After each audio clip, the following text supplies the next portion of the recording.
Tulong drug personalities ang nadakop makali sa sakyadahong kan otoridad ang sarong drug din sa Purok 2A, Barangay Kimantong Daraga Albay alas 2:24 kasuudmang hapon. Nadakop sa nasabing operasyon ang pigtutok-dong drug maintainer na si Percival Masinas, 45 anyos, residente ka nasabing lugar. Asin Roel Madridano, 40 anyos, drug den employee, asin ang drug den visitor na si Vincent Espinas. Nasamsam sa operasyon ang pukomas o menos 12.0 gramo ng pigtutubo na shabu na may street value na pukomas o menos 68,000 pesos.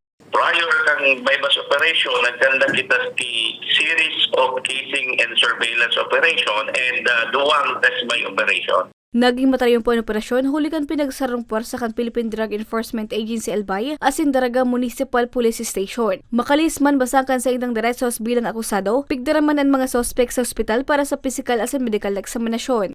Panawagan duman po sa mga padagos na na-involve sa illegal drugs sa paggamit o pagpabahal, may panahon pa para magbagong buhay bago po kamo madako. So ang gabos po na local government units digdi sa Albay, igwa po kitang court team na ginibo or pigpapamayuhan kang mga alkalde na kung saan nagtatao ki rehabilitation and reformatory intervention program. And sa general public po, sana po padagos tang pagtarabangan and padagos tang labanan ining illegal drugs sa paagi kang paghali sa takot na iusip yan sa Moya or sa nearest police station po. Sa presente na sa kustodiya pa kan Pidaya Albay ang mga sospek asinahampang sa kasong pagbalgar sa Republican 9965 ang pagbalgar sa Comprehensive Dangerous Drugs Act of 2002.